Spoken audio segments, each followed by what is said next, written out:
Ja esi sācis trenēties un gribi vai nu pieaudzēt muskuļu masu vai nomest lieko svaru, bet nezini, ko ēst, lai uzlabotu savus rezultātus, tad šis būs video priekš tevis. Es zinu, ja es tagad sāktu runāt par olbaltumvielām, ogļhidrātiem, taukiem, kalorijām, cik kurā laikā, ko vajag, tad es daudzus no jums pazaudētu. Un šoreiz tikai par produktiem, ne par to, cik, ko, kurā laikā, cik gramus ogļhidrāts pirms pēc treniņa, cik gramus olbaltumvielas pa dienu un tā tālāk, to nākamreiz. Jau tas vien, ka pāriesis no neveselīgās pārtikas uz veselīgo, būs jau liels solis uz priekšu, kad vairs neēdīsi desas, bet liesu gaļu un nedzersi kolu vai kādus gāzētos dzērienus, bet ūdeni no čipsiem vairāk uz rīsiem un griķiem un tādām lietām. Tas viss jau būs liels progress un sāks justies jau labāk. Un tagad par visu pēc kārtas. Pirmais, kādus produktus pievienot no olbaltumvielām. Pats tāds standarti, ko visi ēd, tas ir vistas filē. Tas ir tāds visi ēd vistas filē, kas trenējās, var teikt. Vēl no liesās gaļas var ēst lielopu, tītara filēju, patās arī cūgaļas filēju, saprāt robežās, un tur mazliet vairāk ir tauku iekšā, bet tas arī nav pats trakākais. Tad var ēst arī liesās zivis, kā tunci, piemēram. Var ēst arī traknās kā lasi, bet tad jāskatās, cik kopā tur sanāk tauki, lai nav tā, ka dienas režīms bišķi pa daudz sanāk. Bet sākumā labāk ar liesajām zivīm sākt. Var lietot uzturā arī vājpienu, biezpienu. To vislabāk būtu uz nakti, jo tur ir tā saucamās kazīna olbaltumvielas iekšā, kuras lēnām uzsūcās visas nakts garumā, un tad visas nakts garumā būs piegādāts aminoskābes.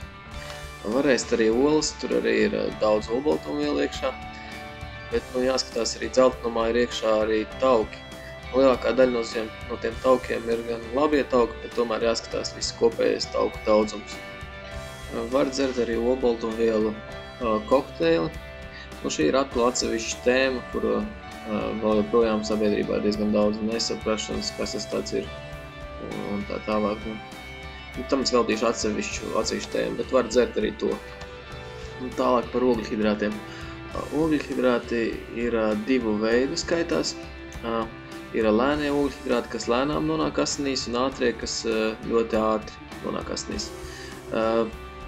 Labie skaitās tie, kas lēnām nonāk asinīs, ka viņi tev dod enerģiju ilgākā laika periodā. Bet ir savu loma arī ātriem ogļhidrātiem. Tos vajag dzert uzreiz pēc treniņa, lai atjaunotu muskuļu enerģiju. Tātad labi ogļhidrāti skaitās auzu pārslas, brūnie rīsi. Ja brūnie rīsi galīgi neiet pie sirds, var lietot arī tvaicētos rīsus vai basmati rīsus. Būs ok. Tad ir arī griķi. Saprātīgos daudzumos arī vārītas kartupeļus var. Un tāpat pilngraudu makaroni. Un arī pupas un zirņi. Pēdējā laikā diezgan daudz eksperti arī saka, ka principā nav svarīgi kādus ogļhidrātus tēt, galvenais ir, lai tas dienas daudzums tev sanāk tāds, kā tev vajag. Bet, standartā tomēr pārbaudītāk vērtība ir tas, ka vairāk ēst tomēr lēnos ogļhidrātus. Vēl pie ogļhidrātiem skaitās arī dārziņi, tos arī jācenšas ēst lielā vairumā. Tauki arī iedalās labajos, tā saucamies labajos un sliktajos taukos. Labie tauki skaitās mono un poli nepiesātinātās taukskābes. Un tagad agrāk skaitījās it kā sliktie piesātinātās taukskābes, bet tagad jau daudz pētījumi pierāda, ka visas sliktās īpašības, kas bija teikts it kā tās ir par piesātinātajām taukskābēm, izrādās, ka tas tomēr ir no transtaukiem. Un tās atskaitās tās sliktās, tie transtauki. Tad nosaukšu pāris piemērus, no kurienes var ņemt šos taukus. Tad viens no tiem būs olas, vesela ola, tur būs gan olbaltumvielas, gan arī tauki. Tad ir visas extra virgin pirmās piedumeļas, kas ir olīveļa, rapšveļa, tās ir labas. Tad vēl var lietot avokado, var arī riekstus ēst, tāpat arī saulespuķu sēklas. Tur visur skaitās tie saucamie labie tauki. Traknās zivis arī var lietot. Tālāk par dzeršanu. Dzert vajag un dzert vajag daudz. Kādus 2-3, pat 4 litrus dienā jādzer ūdens. Var dzert arī zaļo tēju, kas ir arī labi, viņai ir daudz labas īpašības. Var dzert arī kafiju. Galvenais izvairīties no visiem saldiem dzērieniem, jo tur daudz cukurs iekšā. Tas īsumā varētu būt arī viss par to, ko var. Ko nevar. Nevar. Sanāk, laikam visu to, ko es nenosaucu, to visu nevar.